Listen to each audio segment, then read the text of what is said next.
Hello and welcome to a slightly different Armorer's Bench video. Today I'm joined by my very good friend Danny Michael of the Cody Firearms Museum.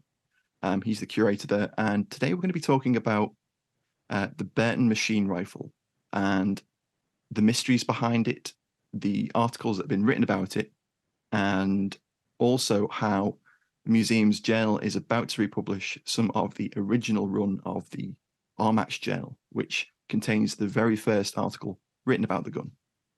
So, Danny, as the curator of the Cody Firearms Museum, would you say the Burton is the most mysterious gun in the collection? I mean, it could easily be called the Burton Mystery Rifle. The BMR is already there, or the WMR, as Herb called it. So, like, it's already there, and it's not the most mysterious rifle, strictly speaking, because we have a couple guns. We just have, at least we have a designer's name with this one, I guess. Yeah. So that puts it up like one tier above the most mysterious, but it is a really big mystery, and it's a much more intriguing mystery. Like, we have a couple of these prototypes that are like 22 blowbacks, and we don't have a designer with them. It's like, well, would that really have changed firearms history if somebody caught a 22 blowback out amongst the others? Probably not.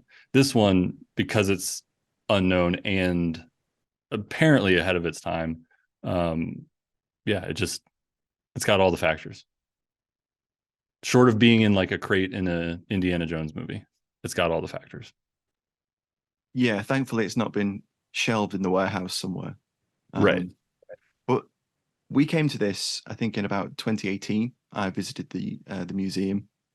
I think it was on the fellowship that I did, and we took the gun apart, or we tried to take the gun apart. So we took it off display, and then we thought, well, we'll give it a go. We'll try taking it apart. And this is the first time I'd met you, and we're there trying to take apart this fairly complex, very valuable, one of a kind gun, which is always full attention. Whenever you go to a collection, you start like trying to disassemble something. You always like have this feeling like there's a little bit of tension of, can I get this back together if I take this apart, kind of thing. I don't know whether you've taken it apart in the past or seen someone else take it apart.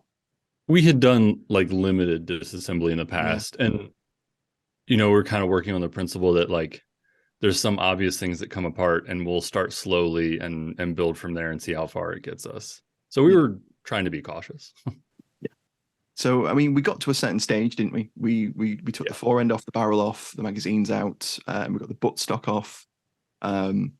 And then I think that we took off the what we think is the return spring in the butt, or it might be a buffer. It doesn't seem strong enough to be a buffer. Yeah. It's not obvious what it is. It's not. And then we got to the point where we just couldn't figure out how to get the bolt out of the actual receiver itself. Because I think we thought initially that, oh, it must come out the front. Or when we took the buttstock off, we must have thought, okay, so it's not coming out the back, it must come out the front. Yeah. Well, and there's that very, very tightly machined end cap too. It seems there's a seam on the rear of the receiver that just is visible. It's very tightly machined. And there's kind of these two like indents where you might be able to get like a specialized tool to give yourself some leverage on it, but we obviously don't have that. And at that was the point where it's like, we're going to have to get some heavy duty stuff if we want to crack this thing open, and we're not sure that that's worth the risk. So yeah, and that's it where was, we stopped. I think the museum was closing in like half an hour, so we just decided, we'll leave it today, we'll put it back together. But ever since then, we've been kind of like enraptured by this mystery behind the gun, because I mean, if we try and summarize what we do know, you almost always run into walls where it's stuff you don't know. So we don't really know that Burton was the primary designer, because I think that comes from Tom Hall.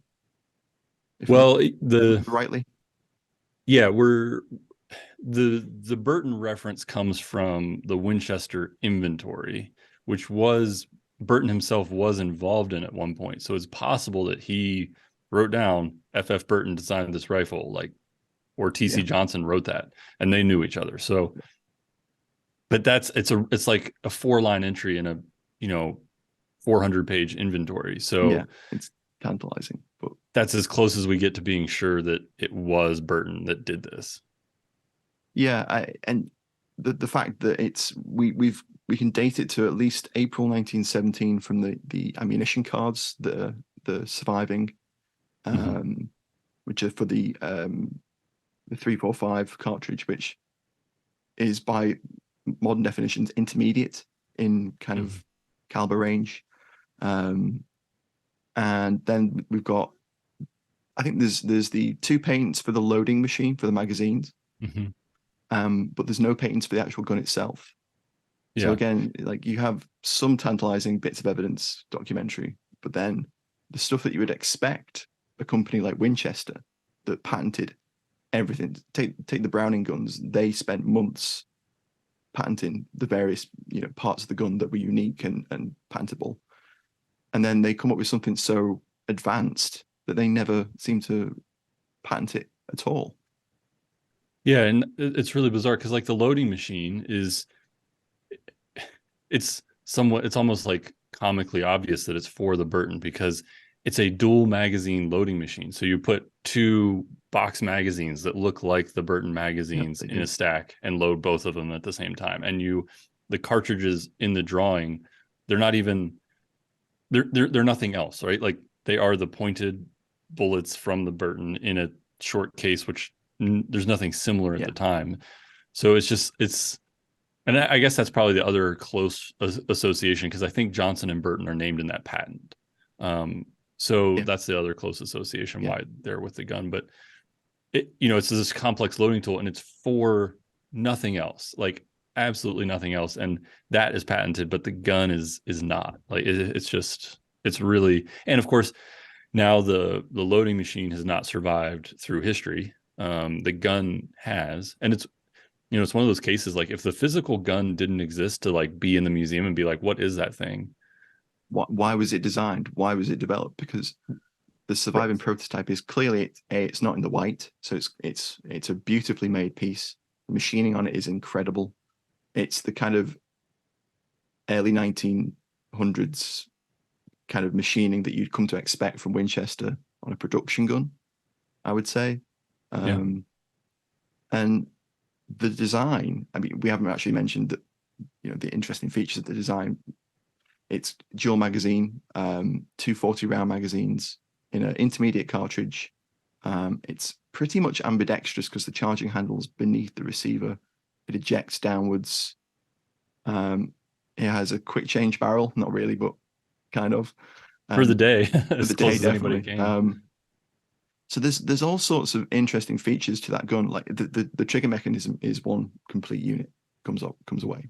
That's the easiest part to disassemble. Yeah, is that trigger pack. That was the first thing we got off.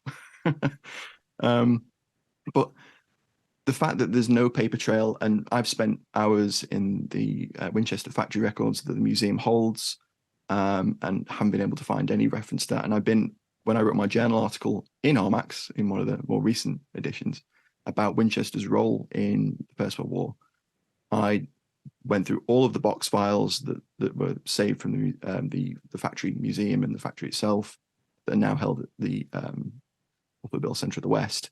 And there's tantalizing references of, like, oh, could that be the Burton? But there's no direct suggestion that anything in there. And you would think that with a gun so complex, advanced, so clearly designed to meet a requirement for something, that there would be a paper trail, memos, because one thing that is in those documents from that period is a lot of memos, and it's mostly about people complaining about quality, and the British complaining about quality, the US Army complaining about quality, and Winchester saying, we're doing our best. you know? It's a lot of British officers complaining about the Americans and a lot of Americans complaining about the British officers. Pretty much. Weirdly, the Russian officers don't seem to catch any. I don't know if those files got lost or what happened, but it's often reported that the Russian contract went not well, and those letters, we don't have those as much. Yeah, I know. So, speaking of documentation, I mean, if we just rattle through some of the published work on the Burton, starting in 1990, Conrad F. Schreier Jr. wrote the bit of a technical appraisal, which published in the third volume, first edition of ARMAX, which I think is one of the best written pieces about it initially, because there's no conjecture. It just gives like a technical description of what Schreier could see in terms of how it works, how it was put together, how the magazines probably interacted, that kind of thing. Then we've got William B. Edwards's NRA Man at Arms article in 1991, which is where the Burton Balloon Buster title comes from.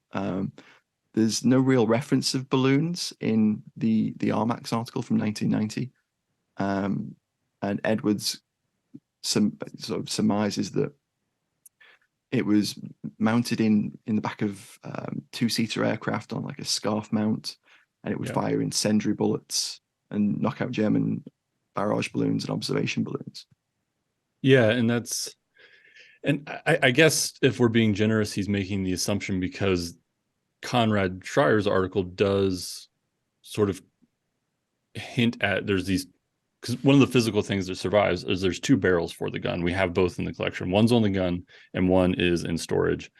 One has a bayonet lug and allegedly takes I believe a Lee Navy bayonet that Winchester must have had lying around. Notes, isn't it? But and then there's one with no bayonet lug, and they both have that mounting, and there's some wear to it. Like this gun has been in a mount somewhere, because as you said, it's very finely finished. Like the bluing on a lot of the guns immaculate, except on that ring towards the back of the gun, there's a good bit of wear. So it's been in a mount. So between the mount and the one barrel with a lack of a bayonet lug, it's been sort of, ever since Conrad's article, it's been conjectured that this might have been for aircraft use. Yeah. And so I think if we're being generous to the Man at Arms article, that maybe that aircraft use, well, it's carrying a heavy bullet weight, they're making a heavier bullet for a 351 casing. Maybe they're trying to carry a payload. Like he's taking us up a few leaps to get there, but there's nothing to back it up that it was intended for balloons. Yeah. I mean, you can see where the idea is coming from, and there's little things that suggest maybe okay, but when you consider there's 11mm machine guns and the early traces that were already in development, it doesn't seem likely that it would have, if it had gotten to trials, it would have really taken off. And why not put that round in a more robust gun like a Lewis, right? So something that can high fire rate, because the Burton's a very light rifle, hence the name. Right. It's a machine rifle. It's not a light machine gun or a machine gun in the parlance of the period. So it's an automatic rifle rather than it's a weapon you're supposed to move with rather than something that will be crew served. Yeah. It's interesting to me that Edwards came up with the theory behind that and managed to create an entire article, which it's well posed. It's a well posed theory, and it definitely has its place within the historiography of writing about the Burton, I think. It's not until I think 2010 that the article that appeared in the Small Arms Review kind of jogs the collective memory about the Burton or the Winchester machine rifle, which I think Jim Ballou wrote in late 2010, and he mentions both the earlier articles, the ARMAX and the Man at War article, and it's a pretty good kind of roundup of the current understanding, I think. Yeah, and it is interesting that there's this gap to 2010, and other than those two articles from 1990, there's almost no traction on this gun whatsoever. And oddly enough, the cartridge was better known, I think, than the gun was, because in the course of making the gun, Winchester had to make ammunition. And so if you're a niche cartridge collector, especially if you collect niche Winchester cartridges, you could actually find 345 Burton cartridges out there to mostly dummies. There's a few live ones, but mostly dummies, that like function dummies. And so they were a very collectible cartridge. So like that ammunition collecting community knew of that, but almost no other traction on this until the 2010 article comes out and sort of summarizes what came before, reinforces, I think, a bit that idea that this was more aircraft than ground use. But again, there's nothing really to say that other than the existence of the barrel. And like you said, this is absolutely a within the range of infantry rifles of the day. It's a little on the heavy side compared to, say, a modern AR, but for the day, it's 9.5, 10 pounds, something like that. So it's much lighter than a BAR. It's much, much lighter than a Lewis gun or any of the other comparables. So, you could use that to conjecture that the aircraft thing was a backup option, and they really were hoping to get it on the, it's in that class of, this is definitely shoulder fire. But yeah, the 2010 article sort of, I think, brings back that aircraft, I won't say mythology, but kind of mythos almost. I don't know. Yeah, it's a theory. It has its place, but I think from looking at the gun and the lack of paper trail from US Army side of things, which is something we've also looked into, trying to dig into the National Archives and try and find a requirement, correspondence between Winchester and US Army Ordnance, saying we have a requirement for a shoulder-fired, fairly lightweight machine gun, in a requirement around a cartridge, perhaps. Or there's nothing like that. Again, we hit that dead end with the paper trail side of things, which makes it really difficult to get anything other than a technical appraisal around the gun, because we can look at the gun, we can work out how it works, the features of it, which are advanced for the period. But when it comes to why was it developed, who was it developed for, what was the role it was going to be used in, how did it fare in trials, if there were any trials, we just don't know. But the fact that the Winchester ammunition collectors know that there's a fairly available on the collector's market amount of cartridges, that would suggest that Winchester made a fair amount, because for them to have left the factory and got into the collecting realm long after the gun was put aside in the Winchester Museum, that would suggest that they made a lot of cartridges for testing and evaluation. And I think there was a Winchester self-loading rifle that was made in 345, wasn't there, for the testing? Yep. Yeah, there's at least 3 guns off the top of my head. There's at least 3 guns. There's the Burton itself chambered in the cartridge. There's an 1885 single shot chambered for the cartridge, and then there is a Winchester 1907 that's been adapted for it. So there's at least 3 guns, and the fact that enough ammunition survive, it's not huge amounts. It's still a pretty rare cartridge to find. Cool. But the fact that it even survives in that number to be collected suggests they made quite a bit. It's fascinating. And then just to round out the list of work that's been done around the Burton, we've got Ian's video from 2016, which is good. And again, he didn't manage to get part either. And then we've got Ashley's article in Recoil in 2019, which is a good roundup of the history around what's known around the weapon as well. And we have the description in Battlefield 1, obviously. Obviously, yeah, of course. I mean, the main source. Everyone has a lot of time on that gun. Probably more time than Frank Burton did at this point. Probably. I think it's really cool that they included that. I think. Yeah, I mean, I'm sure it got in because of Ian's video, but the fact that they got it in and modeled it, and they kind of went with it because you can fire the incendiary ammo in game, but it's a cool game mechanic, and props to him for including what otherwise would be, still in the, nobody would know about it. Oh, completely. It massively opens up like public consciousness and knowledge of its existence.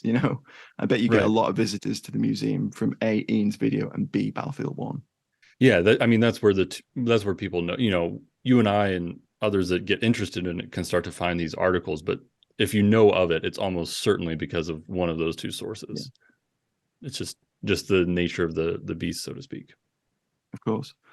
All of those articles fit into what historians call historiography, which is the study of the study around the writing of what is understood about a topic at a time. So it's kind of it's the record of research and historical writing on a subject. That's what historiography is for people that don't know. And at the moment, the museum is working on a new project to republish the original run of the ARMAX journals, which is super important because I think the first time I read one of those journals was when I was at the museum in 2018, and I went to the library and I read Scryer's article for that little section on the Burton. And that's the first time I encountered ARMAX. And then fast forward 20 years, 30 years actually, it's been reborn, and there's a great community of researchers and historians that are writing for ARMAX now. But I think it's great that the museum and Helios are looking at republishing all of those, really quite hard to find because they're super expensive now, aren't they? Yeah, and obviously you've contributed quite a bit to the new ARMAX, and folks listening may know of that venture from the museum to publish that journal, because there's just not a lot of places to publish that kind of peer-reviewed academic scholarship on small arms, and we think that's important. Not to say that other kinds of publication on it isn't important, but that's certainly an underutilized venue, we think. So, and as soon as we started publishing, when we relaunched the journal in 21, almost immediately people were asking us about the old ones. Are you going to reprint them? Are you going to reprint them? Because, as you said, they're hard to find. They're very expensive. A single issue, I've seen single issues listed for over $100 and sell. I tried to, because we have the one set in the archive, I tried to, and I've told this story as I've done interviews about the relaunch, but trying to find a set now and put it together took me, as curator of the museum who knows where to look for these things and tries and knows what I'm looking for, that it was a lot of work. It was a lot of legwork to pull that set together. So finding the one you need in the issue you need, the one article you need, it can be tough. And so we thought it's time we've got some momentum now with the relaunch. It's time to reprint these old ones, because there's just we focused obviously on the Burton, but there's a ton of other articles in the old ones that aren't published anywhere else. Yeah, absolutely. And they're important primary, or not primary sources, excuse me, but they're important sources that collected a lot of research that just never made it out of that journal. Well, exactly. I mean, we've mentioned the Burton, but the Burton is only a small section within that one article. And then within that edition of the journal, there's 2 or 3 other articles in there that contain information that isn't really anywhere else. There's a summary of the Colt collection in the early editions. What else is in there? Well, there's there's the Winchester revolver one. That's one I always point to. It's a really interesting story, not published at all, not talked about at all, really anywhere. And Herb did like an 80-page deep dive into the Winchester revolver story. So there's stuff like that. Conrad's article about where the Burton is mentioned is actually part of a larger article on Winchester self-loaders, and is probably one of the better explanations of Winchester self-loader development, including the G30 series, which is not written about very heavily in other places. It's one of the only it's only one of the only in-print descriptors of the Winchester automatic rifle and the Winchester 50 caliber rifle from World War II that get almost no coverage. So yeah, even with, we're talking about 2 pages within a much broader article that fills in a lot of details about unknown Winchester stuff. So yeah, there's all sorts of stuff. When one of Herb's specialties was Winchester engraving, so he does some deep dives into different Winchester engravers. So yeah, there's all sorts of things. I mean, there's a lot of it. I was reading through the description on Kickstarter, and there's a lot of it that I haven't read, I haven't seen, because obviously it's so hard to find copies of it now, especially over here in the UK. You just can't get them. And they're I think a couple of them surfaced on eBay a year or 2 ago, and you probably bought them for the museum's office collection, but they were way above the price range of most people that will be interested. Yeah, but I mean that's actually it's almost possible because there's so few of them available, right? Like the original run of the journal wasn't a huge, it wasn't a huge list. They were able to keep it going for a few years, but it was a passion project of Herb, and once he wasn't curator, he kept it going for a few more years. But then as other staff came in and he moved on, there wasn't that motivation to keep it going, which is unfortunate, but that's the way things go sometimes. So it never had a huge circulation. Publishing a peer-reviewed academic journal, is it? It's a tough thing to do. Easiest job. Yeah. So yeah, it kind of went by the wayside, and because it didn't have that huge circulation to begin with, it makes it immensely hard to find today. So where can people find out about the new project to get them all reprinted? Yeah, so obviously, if you want to know more about ARMAX as a journal, you can go to armaxjournal.org.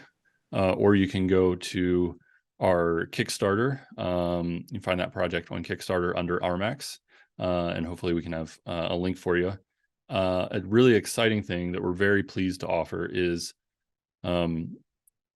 if you are a subscriber already, so for those that have subscribed to the journal since we launched in 21, and you buy into or you pledge at the entry tier, which is $98, which gets you a 2-volume set. It's all the articles just bound together too. That's about as inexpensive as we could get it down to.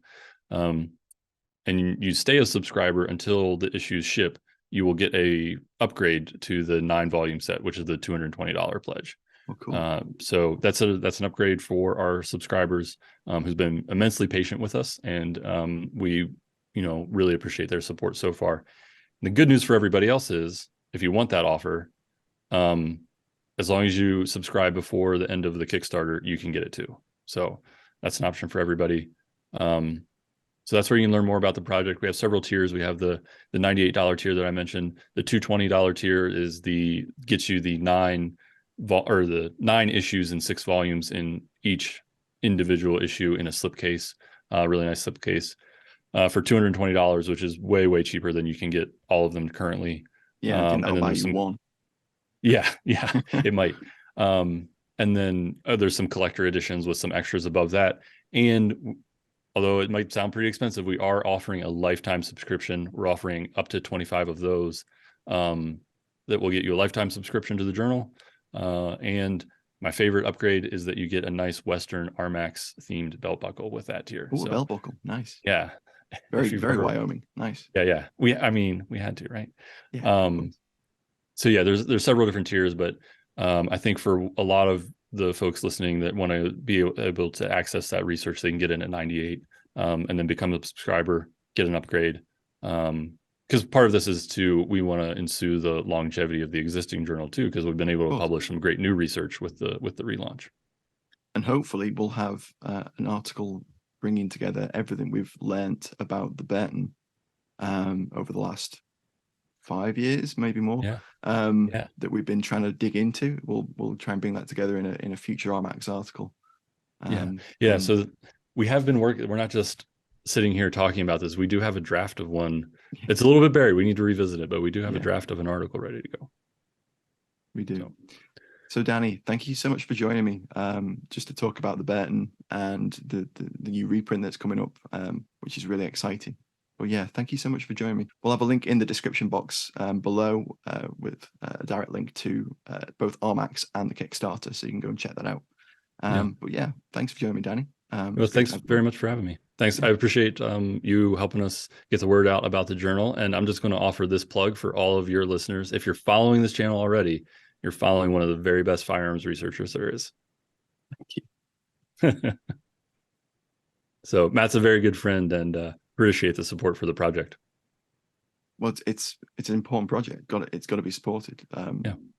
Academic work around firearms history is super important, and as you mentioned earlier, there are a lot of places that we can get that published in a peer review format, so it's special. But again, thanks for joining me, Danny. Thanks everyone for watching. Don't forget to like, comment, share, and subscribe, all that usual stuff. And don't forget to check out the Kickstarter. Thanks for watching. Bye.